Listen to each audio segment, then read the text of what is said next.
Olá, gente! Boa noite para todos! Vamos aqui iniciar nossa live hoje. O nosso tema vai ser sobre divórcio, um tema bem delicado, muito importante aí nos nossos dias. Enquanto o pessoal vai chegando, deixa eu fixar aqui o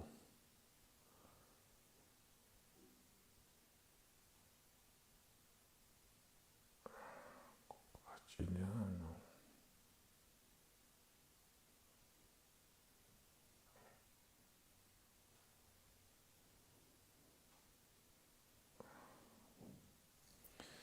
Vamos chegando, gente. Maravilha. Tem bastante gente aí. Boa noite para todos, sejam todos muito bem-vindos.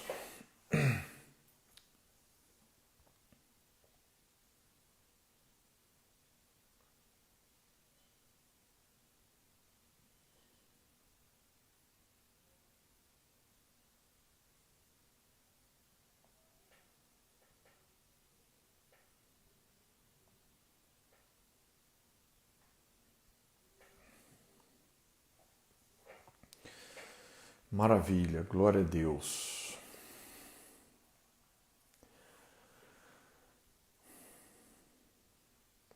Amém, queridos.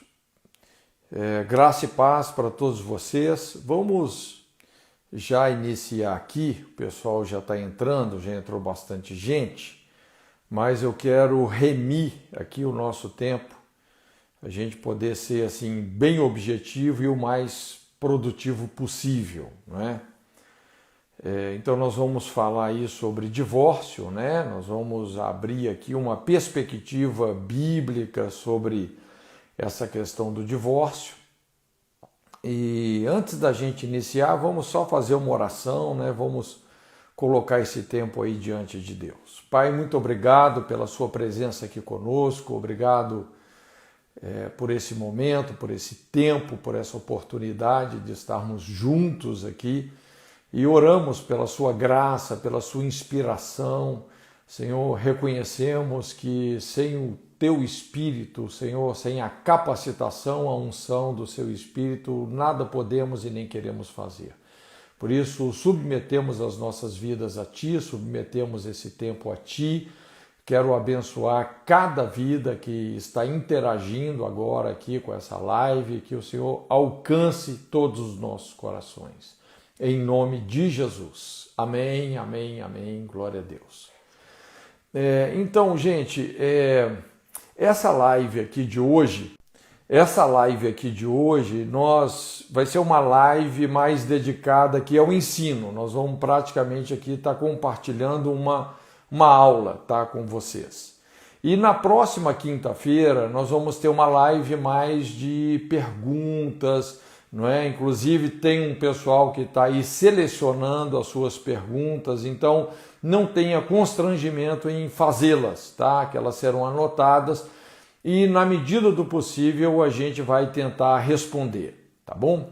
Mas já vamos dar início aqui, tá? Antes da gente entrar aqui propriamente assim no tema do divórcio, eu vou colocar algumas bases e a primeira delas é a importância da gente poder classificar as leis, né? Quando a gente estuda a Bíblia, no nosso relacionamento com as Escrituras, eu sempre falo que uma das formas assim mais eficientes e mais coerentes de estudarmos a Bíblia é quando a gente aprende a fazer essa classificação das leis, não é?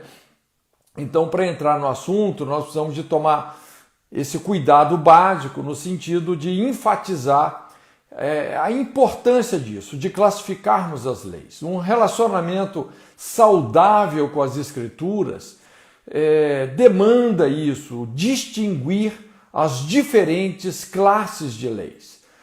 A lei, por definição, ela exerce esse papel de descrever como a ordem estabelecida por Deus na criação funciona, estabelecendo limites ou, melhor, salvaguardas, não é?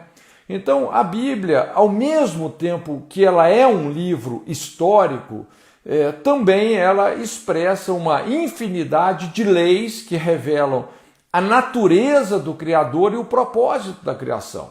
Nós podemos dizer que a Bíblia é um livro de leis, é a constituição da humanidade. Então eu gostaria só de pontuar aqui bem rapidamente, por exemplo, alguns tipos de leis, né?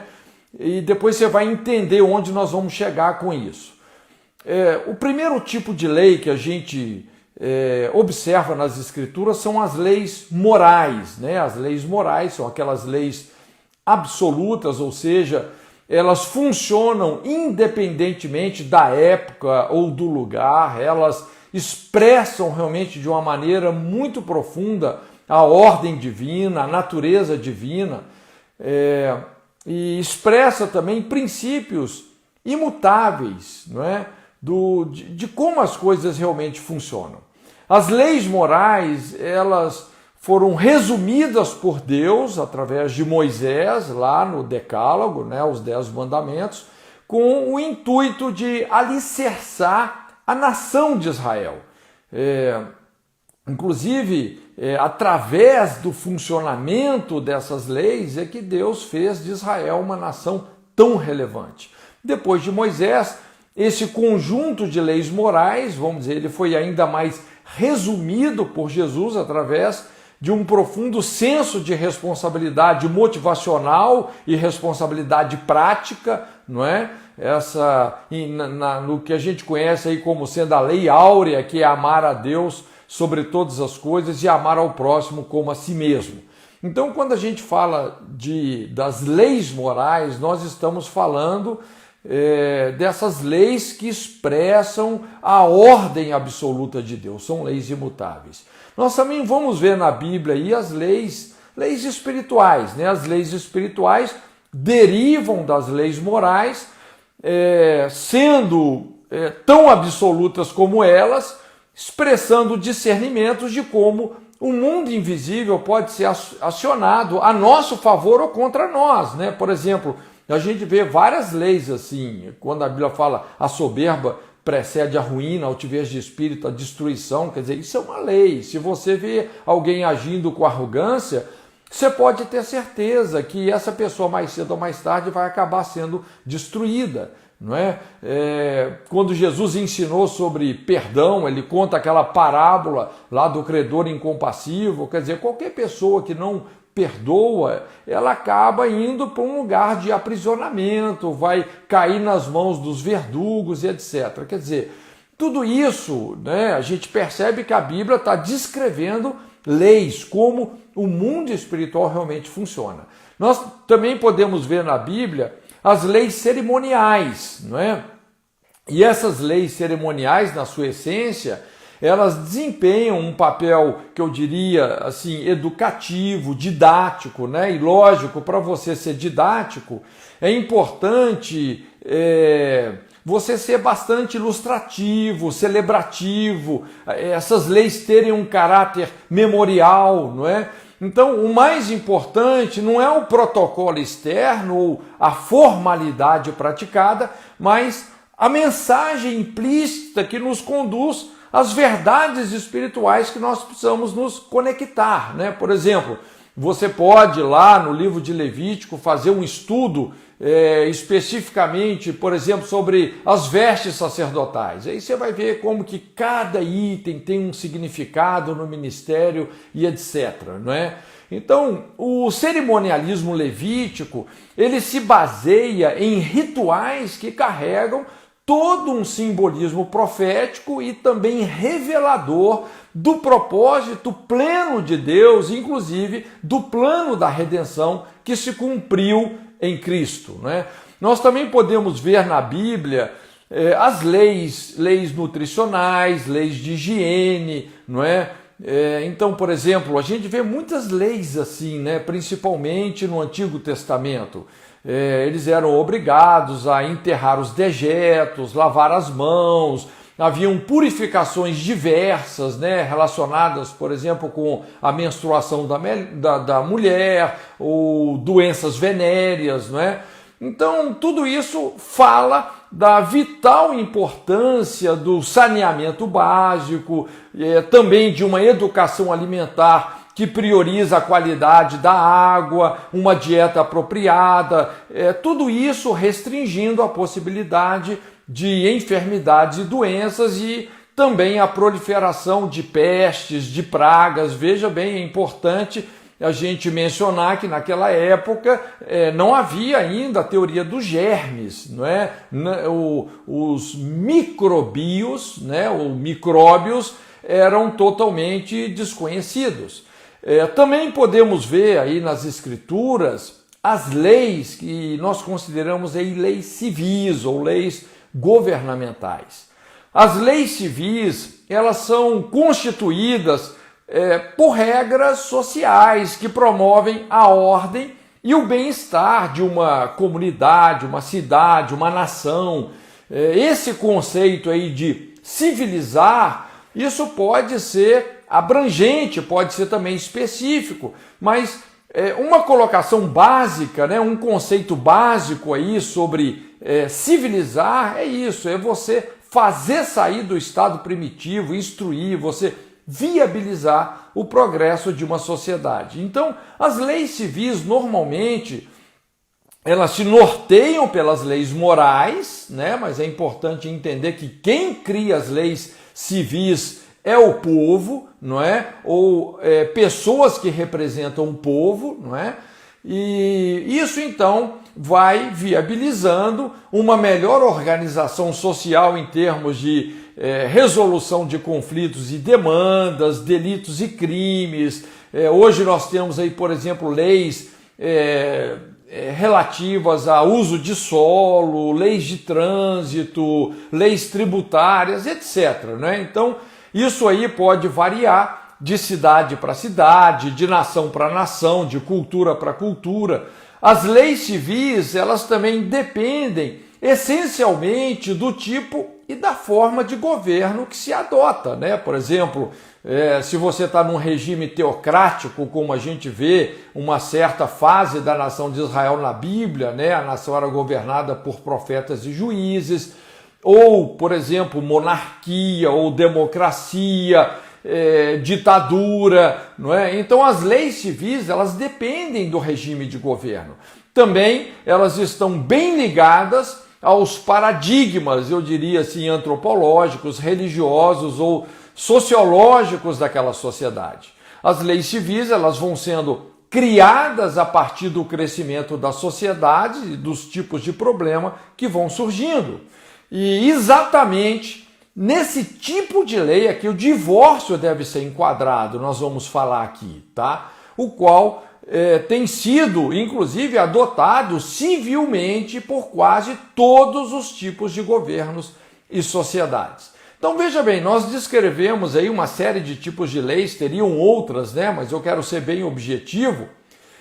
Mas o que eu quero dizer é que, sem discernirmos as diferentes leis, com as suas diferentes aplicações, para as diferentes situações, certamente nós vamos cometer grandes equívocos. Por exemplo, ao moralizar o cerimonialismo judaico, os fariseus perderam o sentido didático e profético dessas práticas, inclusive rejeitando o seu objetivo maior, que foi a vinda do Messias, o qual eles aguardavam por séculos. Então, veja bem, eles começaram tanto a moralizar, a tornar absoluto alguns preceitos cerimoniais que foram para o absurdo de rejeitar o Messias. E a gente sabe que todo esse conteúdo cerimonial é uma didática sobre o Messias. Tudo isso se cumpre em Jesus. Paulo fala que são as sombras do corpo e o corpo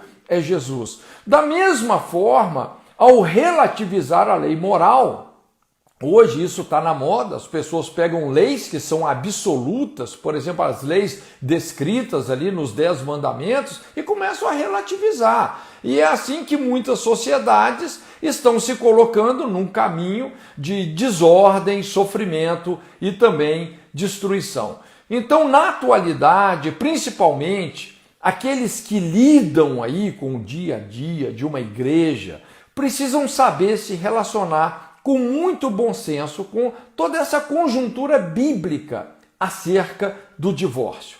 E tendo falado aqui sobre esses tipos de leis, eu gostaria agora de colocar uma base muito importante aqui que pode mudar o curso da maneira como a gente interage com essas questões envolvendo os conflitos conjugais, né?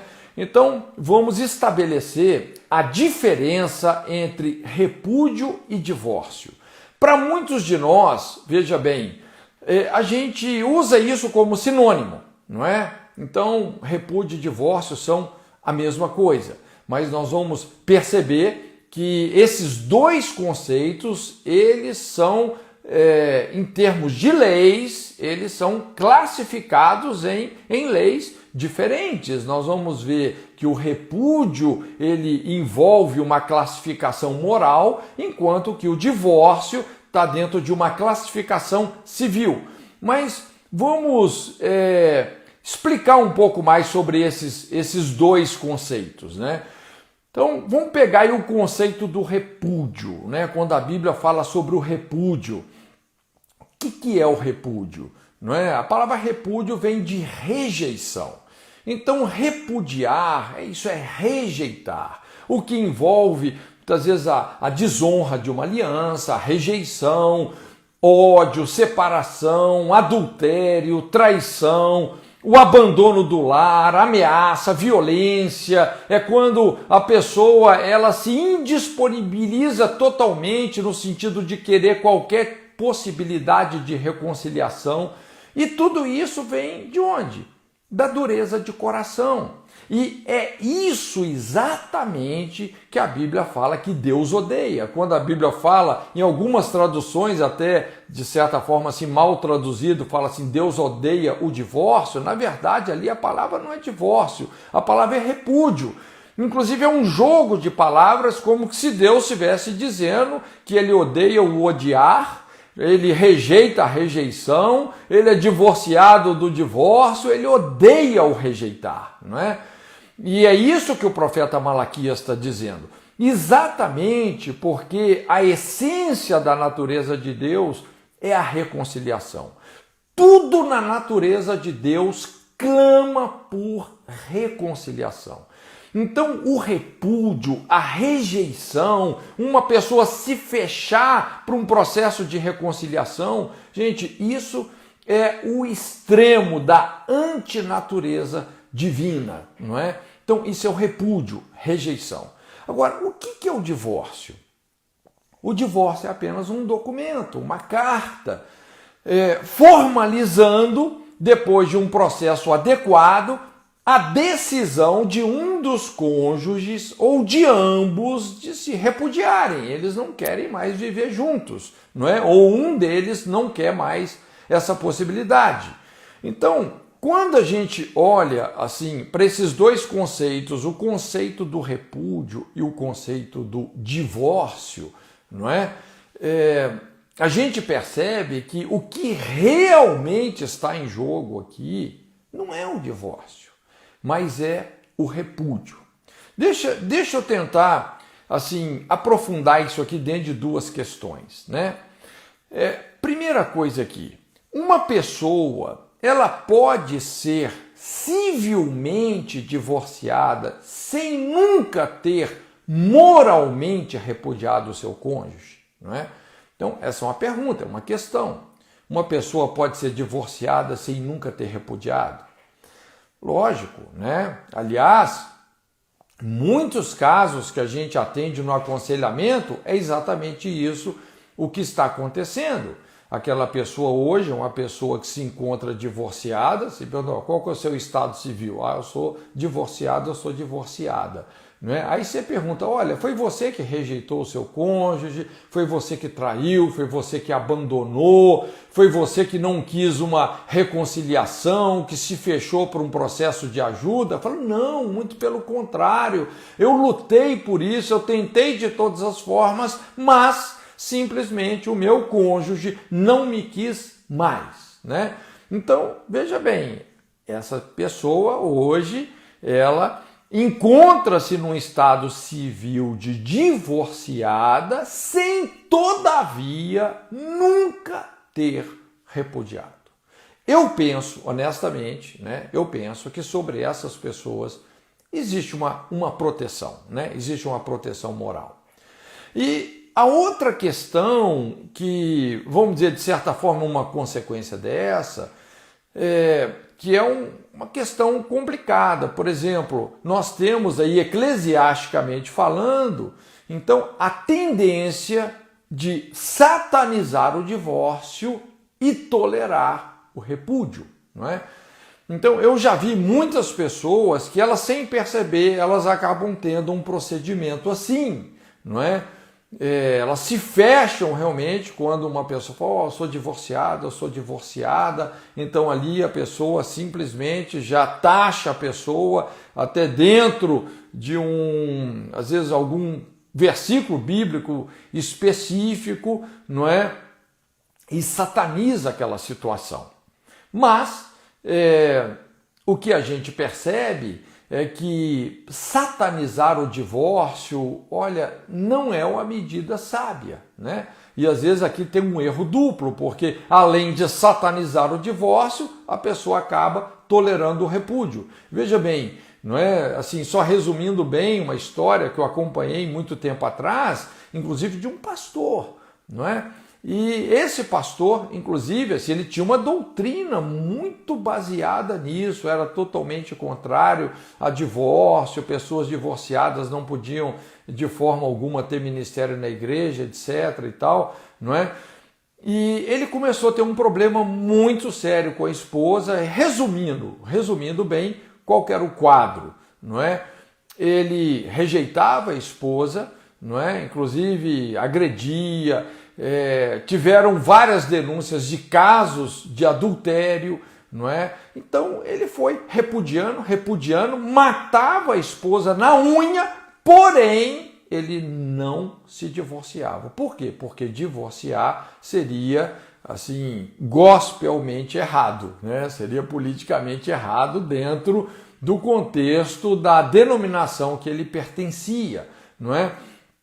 Então veja bem como que essas coisas são sérias.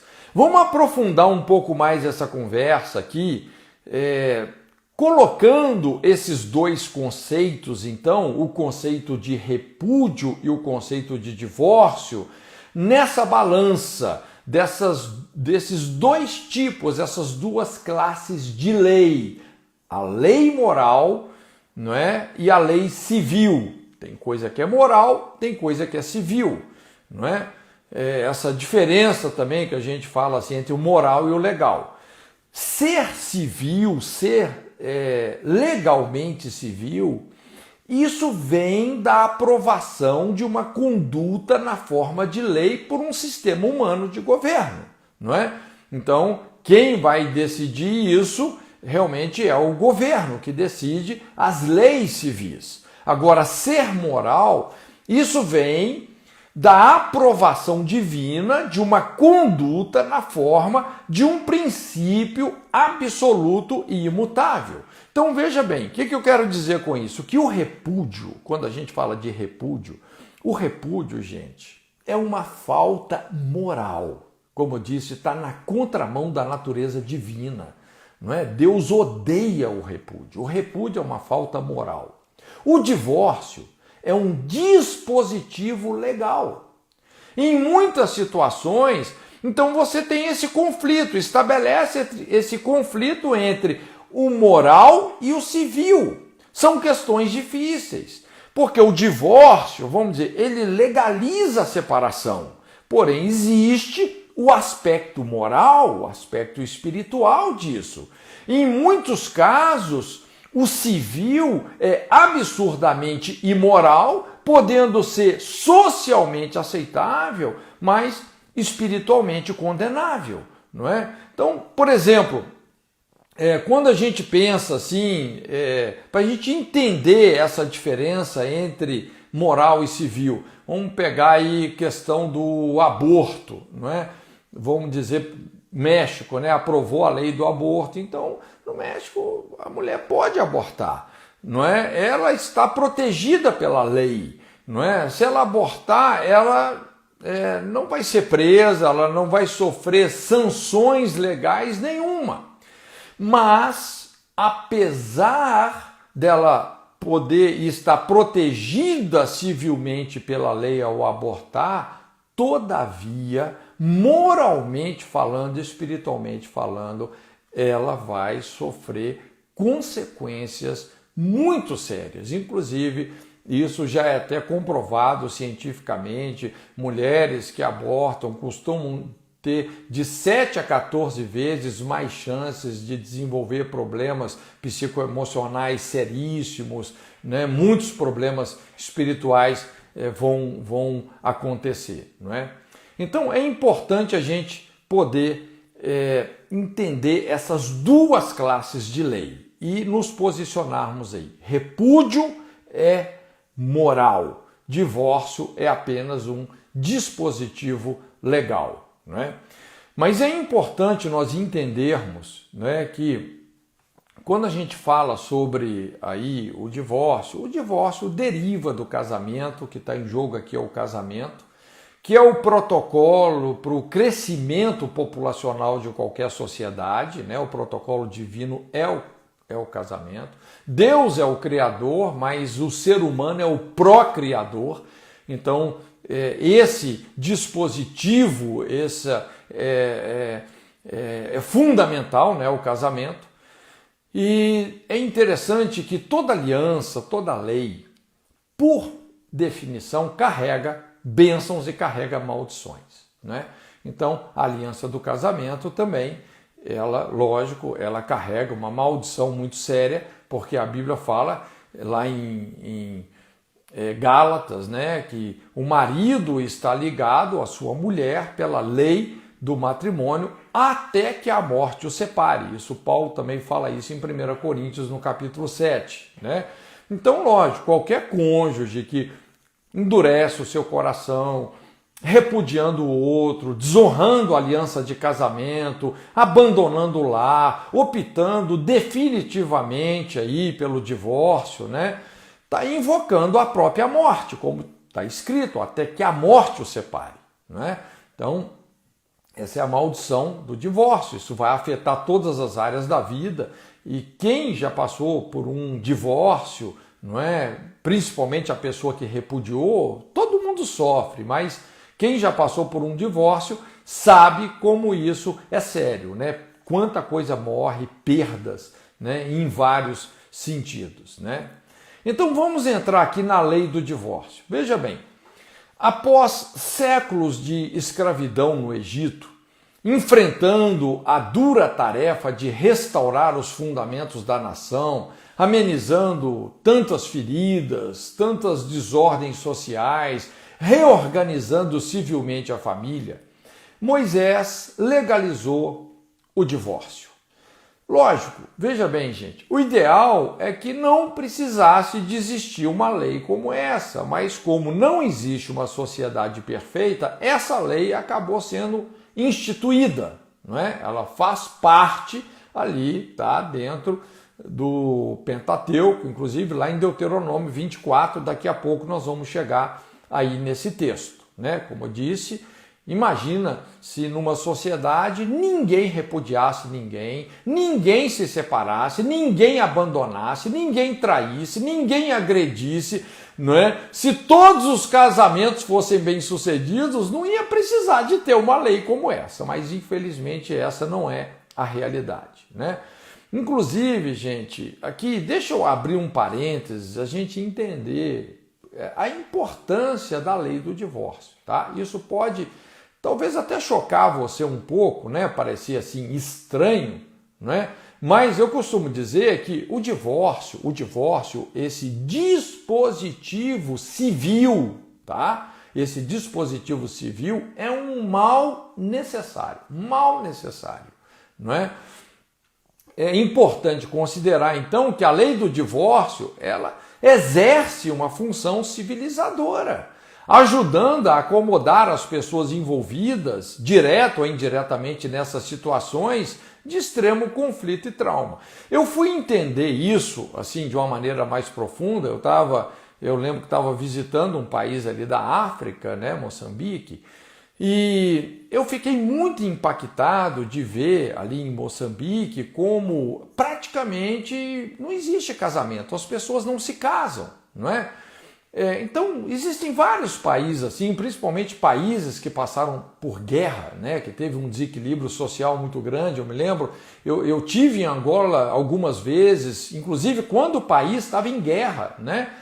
E eu lembro que naquela época eram mais ou menos 20 mulheres para um homem, porque os homens estavam morrendo na guerra, né? Imagina o desequilíbrio social, 20 mulheres para um homem. Foi algo um pouco parecido também lá com Moçambique.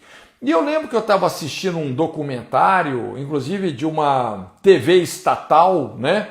E eles apontando o próprio governo, enxergando esses dois problemas. O primeiro problema era relacionado à poligamia, porque Moçambique também tem uma influência muito grande do islamismo e tal, mas pelo menos, vamos dizer assim, na poligamia, se o cara lá ele tem 4 esposas, ele está assumindo uma responsabilidade financeira com essas mulheres, com os filhos que ele está fazendo com essas mulheres, não é?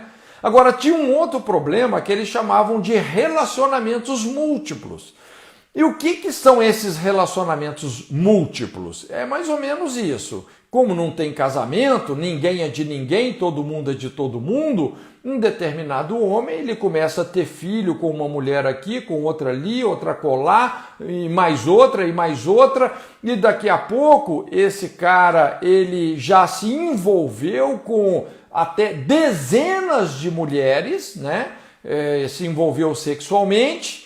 Ele não é marido de ninguém, não é pai de ninguém, e daqui a pouco essa sociedade está se transformando literalmente num bolsão de miséria e violência, não é? Porque esses filhos são desassistidos, essas mulheres são desassistidas. Então, eu estou dizendo isso para você entender a importância de que para você reorganizar uma sociedade a partir do casamento. É importante entender que o divórcio deriva do casamento, não é? O que eu digo é o seguinte, é muito menos pior você ter divórcio do que você ter relacionamentos múltiplos, não é? Então, foi mais ou menos isso que Moisés teve que fazer, porque ele estava ali pastoreando uma população enorme, não é?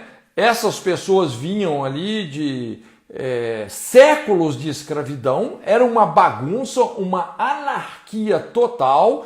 Então chegou no momento que ele se viu, né, nessa necessidade de estabelecer uma lei como essa. Mas é importante dizer que quem estabeleceu a lei do divórcio não foi Deus. Quem estabeleceu a lei do divórcio foi o governo de Moisés. Essa é uma lei civil, tá?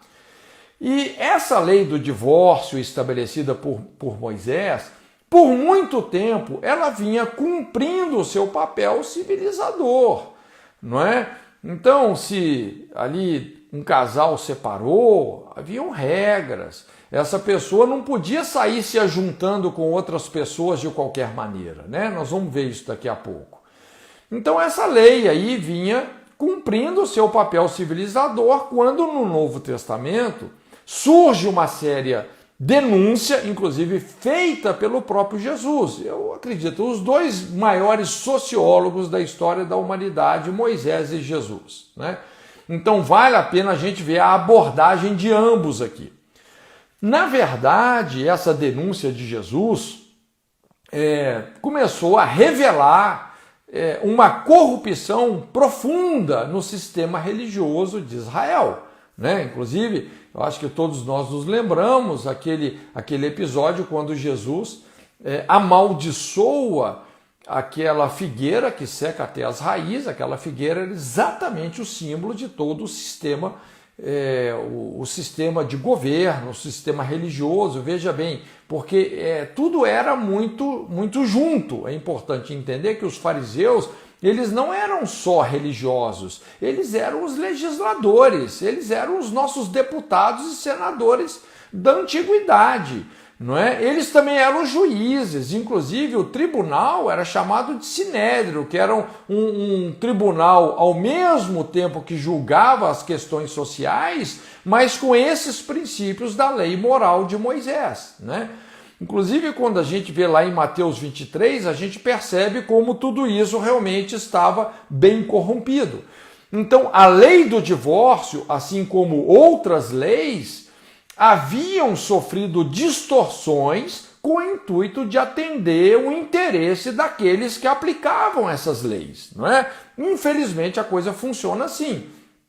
É o que a gente vê muitas vezes no nosso Congresso, né? Os congressistas, quais leis que esses caras vão criar e aprovar? As leis que, infelizmente, só beneficiam eles mesmos, né? Então é o problema da corrupção.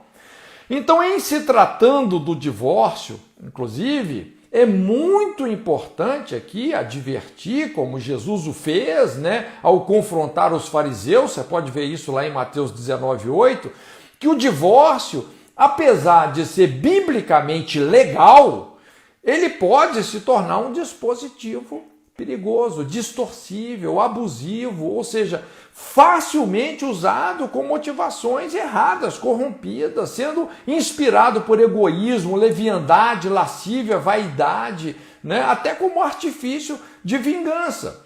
Por isso que é importante considerar o contexto das declarações feitas por Jesus sobre o divórcio nos evangelhos. Você pode observar, pega todos os textos, tá? Dentro do contexto, você vai perceber que todas as vezes que Jesus está falando sobre divórcio, essas declarações estão sendo dirigidas para confrontar líderes religiosos que imoralmente estavam fazendo do divórcio um pretexto para o repúdio, pervertendo a funcionalidade da lei. Veja bem, é muito importante você entender isso aqui que eu tô dizendo, não é? Ou seja, a lei do divórcio, ela foi instituída por causa do repúdio. Tipo assim, ó, já que aconteceu um repúdio, esse casamento aqui não teve jeito, separou, então nós precisamos, por uma questão de civilidade, formalizar isso. Então, a lei do divórcio, ela foi instituída por causa do repúdio e não para ser um pretexto para o repúdio, que era o que os fariseus estavam fazendo, os religiosos. Eles estavam dando ali uma carteirada em nome de Moisés, dizendo, não quero essa mulher, eu quero uma mais nova. Moisés me deu a carta de divórcio, então você vai embora, eu estou te despedindo, você some daqui que eu quero uma mulher mais nova, tudo isso em nome de Moisés. Então veja bem, Jesus foi com os dois pés no peito desses caras, não é? Qualquer pessoa, gente, que começa a buscar na Bíblia, seja em Moisés, seja em Jesus, em quem for, um respaldo para repudiar, está se colocando num caminho totalmente errado, é o caminho do coração duro.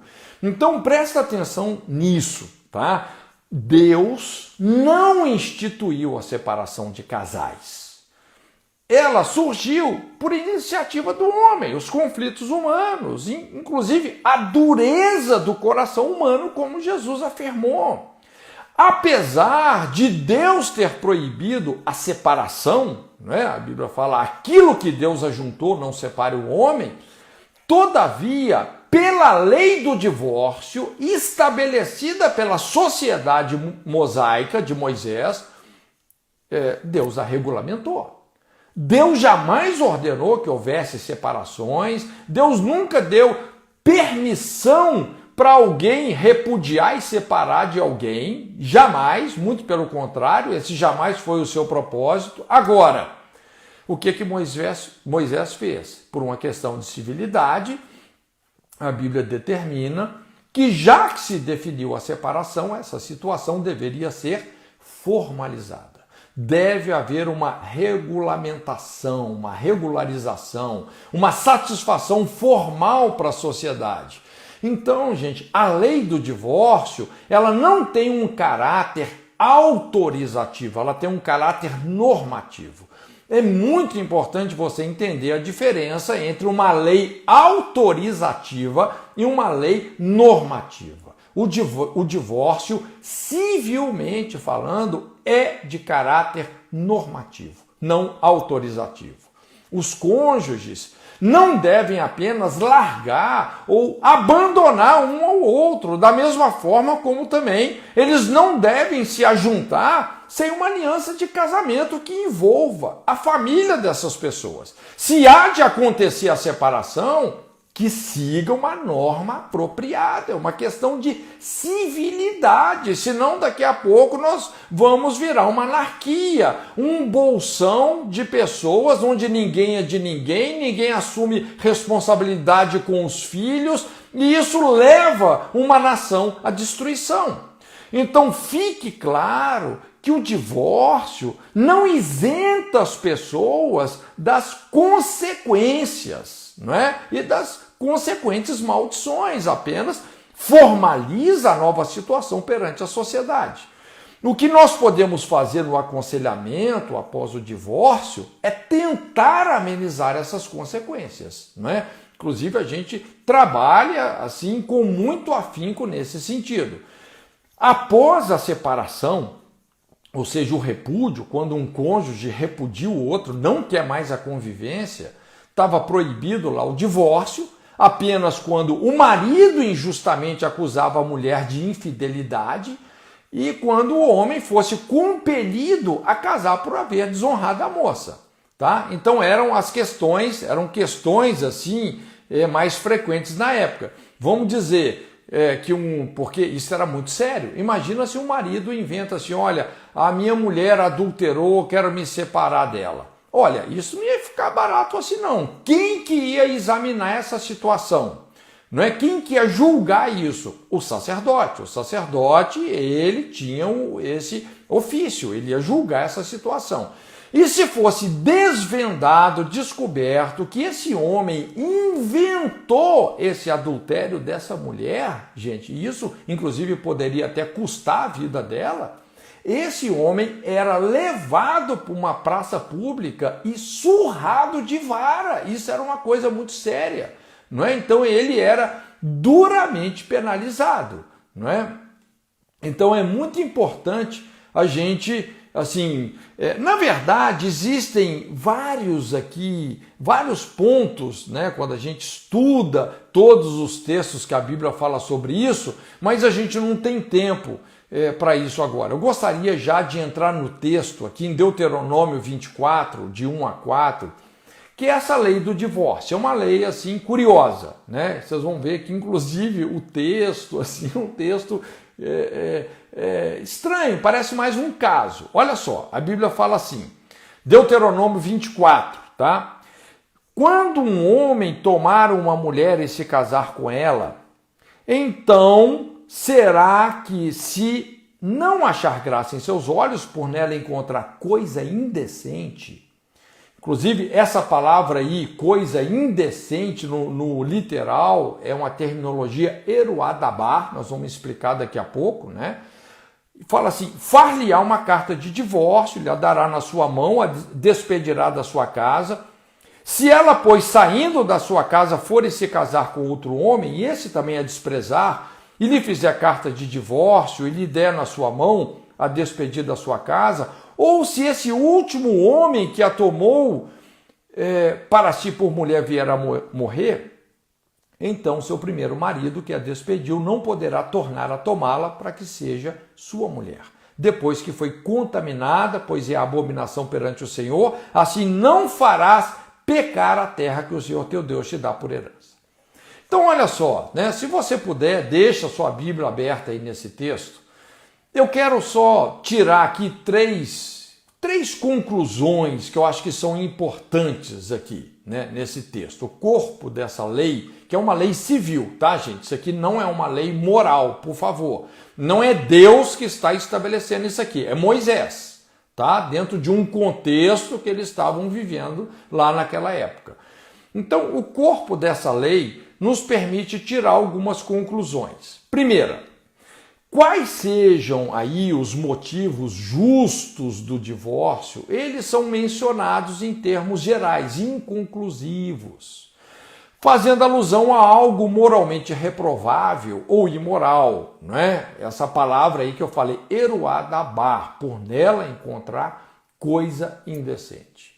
Então, essa terminologia aí, eruá dabar, significa, assim, uma coisa realmente, assim, muito, extremamente vergonhosa e desagradável, uma coisa insuportável, tá? Inclusive, essa palavra é usada quando Deus fala sobre saneamento básico, por incrível que pareça. Deus fala, olha, se vocês não enterrarem os dejetos de vocês, né? Por isso que a pessoa ia fazer a necessidade e levava a pá, né? Se vocês não enterrarem os dejetos, eu vou eruá dabar do arraial de Israel. Eu vou me apartar, eu vou me divorciar de vocês, né? Por quê? Porque, imagina, Deus não anda num lugar onde tem esgoto a céu aberto. Não é? Isso vai proliferar praga, doença e vai destruir o povo. Não é? Então, veja bem, você não vê aqui um motivo específico. Tá? Inclusive, quando a gente vai no Novo Testamento, a palavra que Jesus usa, você lembra? Muitas vezes na Bíblia é traduzida como adultério, né? Que a pessoa que divorcia, a não ser por adultério. Mas a palavra ali, no original, é porneia. O que é porneia? Porneia é uma imoralidade muito séria, é uma situação que se tornou insustentável para o relacionamento conjugal. Então Moisés fala sobre eruá dabar, Jesus fala sobre porneia, tá?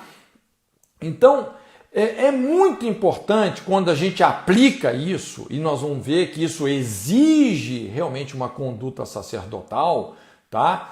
A gente tem que ter muito bom senso, tá bom? Vamos colocar aqui, deixa eu estabelecer aqui, então, 3 ressalvas que eu acho que vale a pena a gente colocar. Né? Puxa vida, essas ressalvas, o que poderia, entre aspas, inclusive justificar uma separação conjugal? Tá?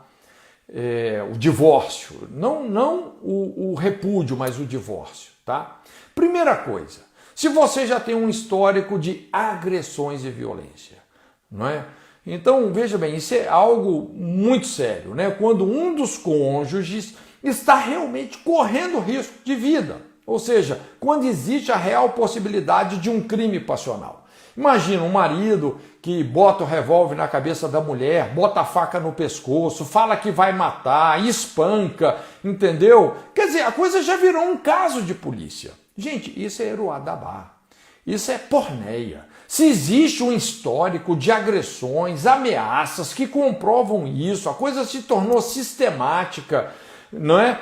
Caso de polícia. Então, veja bem, se não houver aí uma separação, um divórcio, daqui a pouco alguém vai matar alguém. Isso vai terminar numa tragédia, não é? Então, nesses casos, às vezes, é importante haver realmente uma separação. Não tem como você conviver com uma situação como essa. É eruá dabar. Um outro ponto aí também seria uma infidelidade persistente. Não é? Eu, na minha opinião, isso é minha opinião, tá? A gente atende vários casos aí de casamentos que passaram por uma situação esporádica de adultério. E, honestamente, isso para mim não justifica um divórcio, tá? Não justifica. Né? A palavra que Jesus usa ali é porneia, ou seja, aí sim, uma infidelidade persistente. Imagina um marido que simplesmente ele não quer sexo só com a esposa, ele quer sexo com todas e ele decidiu que vai ser sexo com todas, ou uma mulher também, não é, que ela não quer a exclusividade conjugal, ela se relaciona sexualmente com qualquer pessoa. Então, olha, chega num ponto que uma infidelidade persistente, puxa vida, chega uma hora que essa pessoa que está sendo traída, ela tem que formalizar essa situação pedindo o divórcio. Ela perdoa, veja bem, ela não vai repudiar, não vai rejeitar, ela só vai formalizar a dureza desse cônjuge que está praticando a infidelidade persistente, responsabilizando ele. Ele não quer uma vida de casado. Então, o fato dessa pessoa pedir o divórcio, isso não desqualifica ela, não. Ela não deixou a dureza entrar no coração. Às vezes essa pessoa, inclusive, vem tentando de todas as maneiras, não é? Uma restauração para esse casamento, e chega uma hora que realmente a situação se torna insustentável. Também aqui uma outra situação que a gente classifica aí como porneia, eruadabá, vamos colocar vícios químicos, criminalidade. Imagina, né? Eu já atendi vários casos assim. Eu lembro de uma irmãzinha, coitada, né? Casou com o cara havia se convertido, mas ele veio de uma vida terrível, de criminalidade, vício. Então ele começou a ter uma recaída extremamente séria, esse cara ia embora de casa, não é? Entrava lá no submundo do crack, ficava 6 meses lá no submundo do crack, não é? Depois voltava para casa, ela recebia, perdoava, daqui a pouco esse cara voltava de novo para o mundo da criminalidade, da prostituição, das drogas. Então, chega num ponto que essas situações elas vão se tornando o quê? Insustentáveis. Então, lógico que todos esses casos devem ser muito bem analisados, tá bom? Não é? Mas entra numa qualificação aí, né, com muito bom senso, eruadabá, porneia, não é? Então essa é a primeira conclusão que a gente pode tirar aí dessa lei, tá bom? Quais sejam os motivos justos do divórcio, eles estão aqui em termos gerais, inconclusivos, não tem uma coisa definida. Vai depender realmente de um estudo do caso, não é? Vai demandar competência sacerdotal. A segunda conclusão que a gente tira aí é que o novo casamento ele é proibido entre as mesmas pessoas que foram casadas e se divorciaram. Isso é muito estranho. Olha só o que a Bíblia fala aí. Não poderá tornar a tomá-la. Imagina, né? O marido liberou a mulher vai, se casa de novo, aí o marido dela morre, ela não pode voltar para o primeiro. Isso é muito estranho, né? Mas eu quero pegar uma carona nisso aqui e fazer uma aplicação que eu acho que é pertinente, tá? Trazendo isso aí para os nossos dias, vale mencionar algumas situações abusivas, por exemplo, onde a igreja obriga a pessoa divorciada, e às vezes a pessoa se divorciou antes mesmo lá de conhecer a Jesus, né? E às vezes essa pessoa já está num segundo ou terceiro casamento, inclusive com filhos, então a igreja chega e fala, não, esse casamento seu, esse segundo, esse terceiro casamento seu, ele não vale, porque não existe segundo casamento na Bíblia, então você tem que abandonar essa mulher e voltar lá para a primeira. Olha, eu conheço pastores que pensam dessa forma, não é? Imagina, né? O cara está chegando na igreja, está no segundo, no terceiro casamento, está lá com aquela pessoa agora, está se convertendo inclusive junto com ela, trazendo às vezes até filhos daquele atual casamento, e o pastor fala, não, você tem que voltar para a sua primeira mulher. Aí ele fala assim, olha pastor, mas a minha primeira mulher já está casada com outro, já tem filho com outro, não importa, então você tem que ficar solteiro.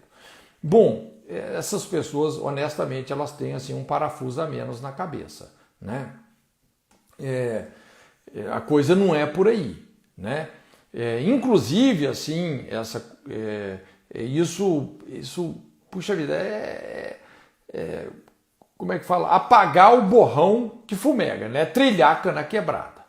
Então, muitas dessas pessoas aí, ao se converter a Jesus, subjugadas por esse tipo de imposição, elas acabam desenvolvendo um processo de rejeição, de autocondenação, muitas se amarguram, né? Puxa vida, essa é uma maneira muito ruim de você estabelecer um processo de cura e restauração na vida da pessoa, né? Veja bem, gente, que o divórcio, ele se trata de uma lei civil e não de uma lei moral, tá? Essa lei aqui de Deuteronômio 24 não é Deus, é Moisés, é uma lei civil, não é uma lei moral. Inclusive, nessa lei, como nós lemos aí, está estabelecida uma proibição, que aquela pessoa não pode voltar para o primeiro marido. Mas, apesar dessa restrição, o próprio Deus, constrangido aí pelo seu infinito amor, desconheceu essa lei no seu drama conjugal vivido com Israel. Olha só que coisa interessante, porque Moisés está dizendo, olha, né, se você separou de um cara, casou com outro, você não pode voltar para o primeiro. Inclusive, quem exige isso não é só legalismo, é ilegalismo, né? Mas Deus falou, olha, eu quero voltar para a primeira. Olha só, isso está lá em Jeremias 3:1. Fala assim, eles dizem, se um homem despedir sua mulher e ela o deixar e se ajuntar a outro homem, porventura tornará ele outra vez para ela. Veja bem que Deus aqui, ele está mencionando esse texto de Moisés, de Deuteronômio 24. Mas Deus fala assim, não se poluirá de toda aquela terra, que foi o que Moisés falou. Ora, aí Deus fala, ora, tu te prostituíste com muitos amantes, mas ainda assim torna para mim, diz o Senhor. Gente, que coisa incrível, não é?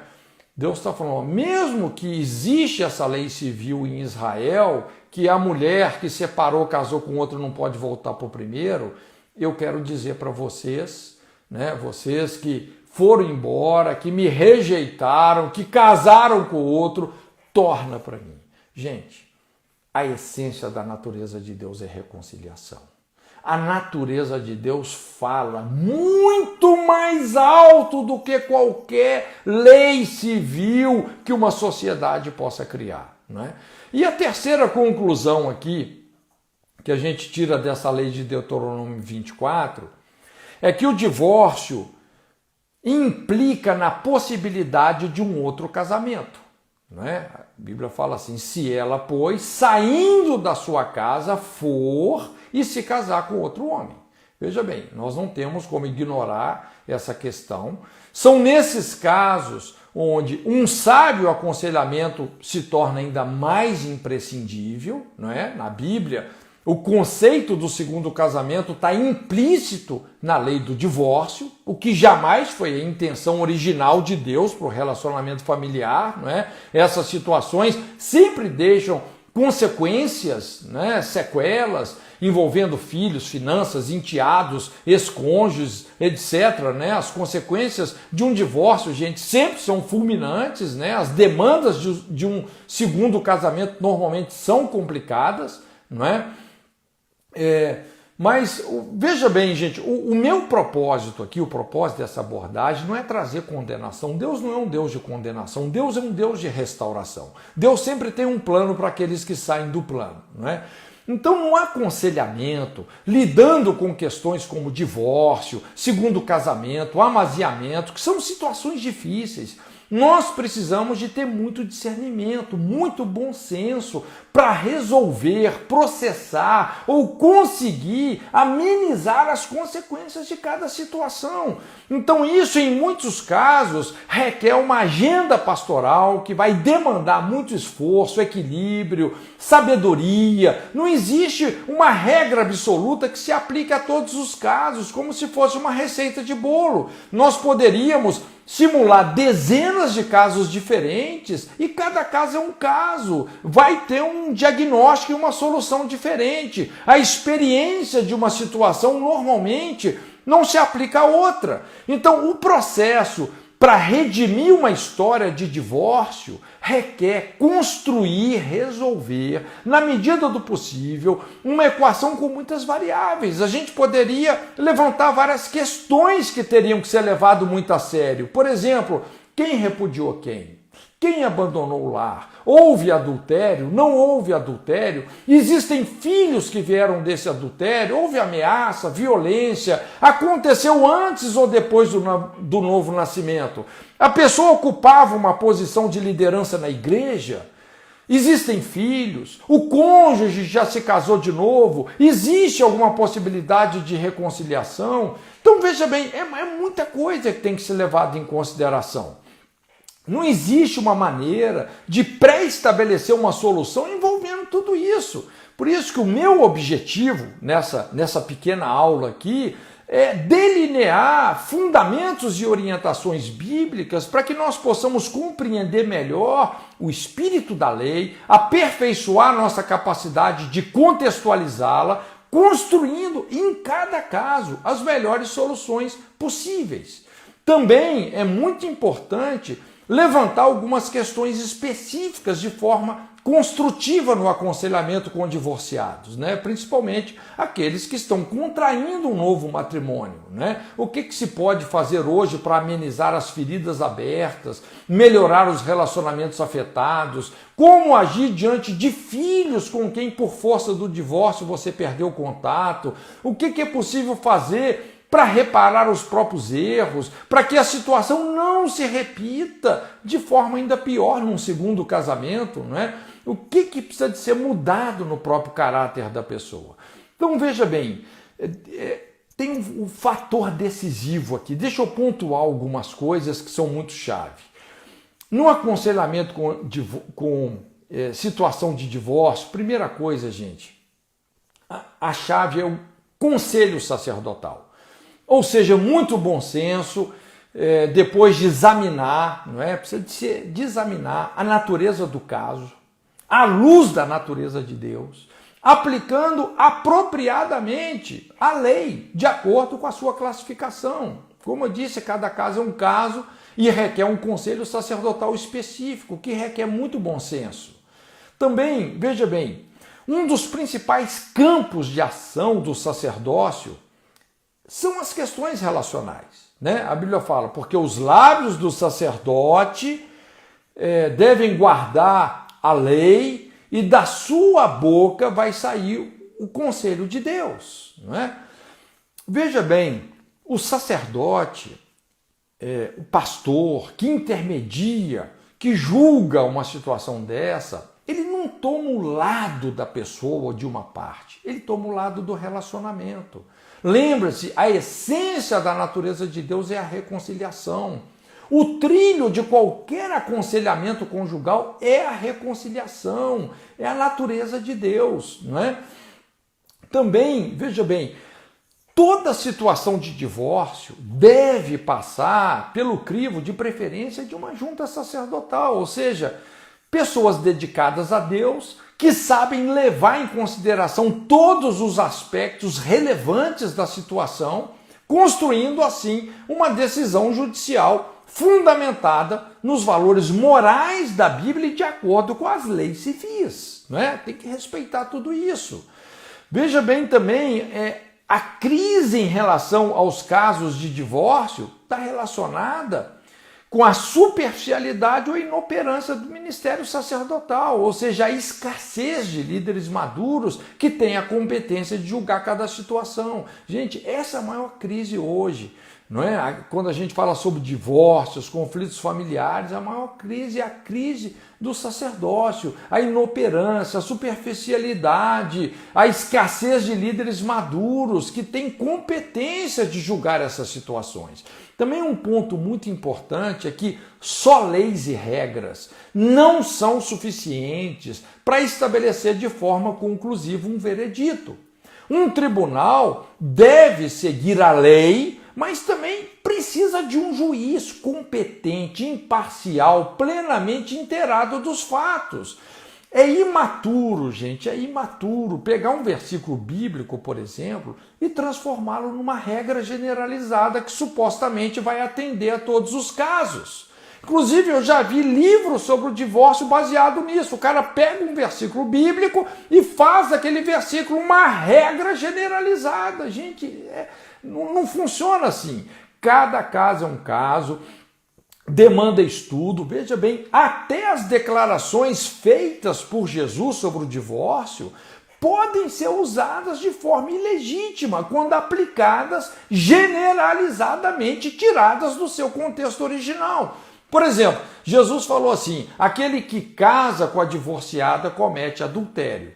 Toda pessoa que casa com a divorciada comete adultério? Eu não diria todas, mas tem caso que sim. Imagina, você se casaria com uma pessoa que está destruindo o casamento dela para ficar com você? Você sabe que a pessoa está abandonando a família, está abandonando o cônjuge, abandonando filhos para casar com você. Você vai casar com ela? Pô, se você casa com ela, você está casando com o adultério dela. Entende? Agora imagina uma pessoa que foi duramente repudiada, não é? Sem nunca ter repudiado. Puxa vida, será que essa pessoa não pode ter uma nova oportunidade de casamento? Eu diria que sim, não é? Então veja bem, lei e justiça são coisas diferentes. Nós não podemos fazer de uma decisão judicial específica uma regra generalizada, não é? Olha só o que a Bíblia diz, inclusive eu acho interessante esse Salmo 94, 20. A Bíblia fala assim: podia acaso associar-se contigo o trono de iniquidade que forja o mal, tendo por pretexto uma lei? Olha só, não é? Você vê como que funciona o trono de iniquidade. É a pessoa que forja o mal e usa como pretexto uma lei. Foi o que Jezabel fez lá com Nabote, quando roubou a linha dele, tudo no requinte da lei, não é? Então imagina, por exemplo, quando a Bíblia fala não matarás, né? Todo mundo que mata, comete crime, vai preso? Não, né? Pode ser que algumas pessoas são assassinas e têm que ser presas, mas tem gente que matou em legítima defesa, no exercício da profissão. Então a mesma lei que condenaria, vamos dizer, solta a pessoa, não é? Então veja bem, já estamos aqui finalizando, dois extremos que eu acho que é importante da gente colocar aqui, né? Existem dois extremos altamente destrutivos em relação ao divórcio e o segundo casamento. O primeiro é esse: pessoas que se casam e descasam inescrupulosamente. Isso só reforça a infidelidade, a imoralidade, né? Vai gerando perda dos vínculos familiares, causando destruição da família e da sociedade. Não é? É terrível. Tem gente que casa, descasa, não está nem aí. E o outro extremo são pessoas que condenam taxativamente o segundo casamento, excluindo o segundo casamento normativamente das escrituras. Gente, isso é um extremo. Vale repetir que em muitas situações o segundo casamento é condenável, tá? Ou seja, a pessoa passa a viver numa situação de adultério, mas em outras o divórcio funciona como um mecanismo altamente redentivo, principalmente em relação àquela pessoa que foi repudiada, lesada, traída, agredida, abandonada, desamparada no matrimônio, entende? Que tentou de todas as formas recuperar o casamento, mas foi julgada fora. Então, em alguns casos, infelizmente, o divórcio é a única alternativa restante. E pasme você, mas foi o que aconteceu com Deus. Será que Deus já se divorciou? Sim ou não? Então, olha o que a Bíblia fala em Jeremias 3,8. Não é? Inclusive, quando houve o desterro da nação, quando a nação foi lá para o cativeiro. Olha só, isso aqui é Deus falando, gente. Isso não é um homem falando, é Deus. E vi... Tá? Abra aí Jeremias 3,8. E vi que por causa de tudo isso, por ter cometido adultério, a rebelde Israel a despedi. E lhe dei a sua carta de divórcio, que a leivosa Judá, sua irmã, não temeu, mas se foi e também ela mesma se prostituiu.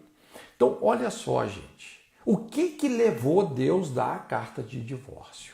Ele fala, e vi, por causa de tudo isso. Para você entender tudo isso, você vai ter que ler vários livros proféticos. Você vai ter que ler Ezequiel, você vai ter que ler Jeremias, você vai ter que ler Oséias. Olha, dá uma olhada lá, você vai entender tudo isso, como a nação foi repudiando, traindo, se prostituindo com os deuses da terra. Então veja bem, é o próprio Deus que está dizendo essas palavras. Ele não se divorciou de Israel por iniciativa própria, mas devido a uma obstinada rebelião da nação em rejeitá-lo, Eruadabá, porneia. Israel repudiou o Senhor trocando pelos seus amantes. Por incrível que pareça, Deus não ignora esse tipo de dor, né? Então, veja bem, né? A gente tem que saber analisar de fato cada caso, né? E só para finalizar aqui, uma palavra sobre governo e serviço. Como é que a gente lida com isso, né? Porque muitas pessoas estão chegando nas nossas igrejas numa situação assim de divórcio, tá? Veja bem, você ser infiel ao seu cônjuge é você ser infiel a Deus. Qualquer pessoa que queira levar Deus a sério precisa levar muito a sério o casamento. O ministério cristão, ele está associado ao testemunho, à credibilidade moral, à capacidade de manter alianças. Autoridade e testemunho são valores proporcionais. Sem testemunho, gente, não tem autoridade. As palavras se tornam vazias. É a letra sem o espírito, a verdade sem coerência, que acaba caindo em descrédito. A falta de autoridade subtrai o impacto do ministério, torna o ministério daquela pessoa irrelevante. Então, quando a gente fala sobre ministério, gente, tem que ter coerência, tem que ter integridade. Muitas pessoas, quando chegam nas nossas igrejas, elas já estão lá no segundo, terceiro casamento, outras se divorciaram mesmo depois de se tornarem crentes, o que, puxa vida, aterrador. Então, todos os detalhes relevantes, pertinentes aí a cada situação devem ser vistos quando você cria oportunidade na igreja para essas pessoas. Então, veja bem, a Bíblia não impede ninguém de servir, mas ela coloca condições para governar e para ensinar. Se a história da pessoa demonstra falhas consideráveis em relação ao seu papel na família, essa pessoa não deve ser estabelecida numa posição de governo, numa posição de ensino, apenas de serviço. Às vezes ela não vai poder lidar com pessoas, ela vai ter que lidar mais com coisas. Ela não teria essa infraestrutura moral e nem respaldo bíblico para exercer uma função de governo, de cobertura sobre outros, né? Inclusive, Paulo, ele determina que se alguém não governa bem a sua casa, também não pode governar a igreja. Veja bem que a restrição aqui é sobre governar, né? Governar, ensinar. O que limita o serviço é o próprio testemunho. Então, veja bem, gente, eu quero deixar aí com vocês essa palavra, eu gostaria que você pensasse em tudo isso que foi falado aqui, tá? Faça suas perguntas. Se Deus quiser, na próxima quinta-feira nós vamos ter uma live aí só para responder perguntas e conversar aí mais dentro de algumas situações específicas. Tá bom, querido? Deus abençoe a todos. Obrigado aí pela sua paciência, né, por estarmos juntos aí nessa mesa. Que o Senhor seja contigo. Boa noite, bom descanso para todos.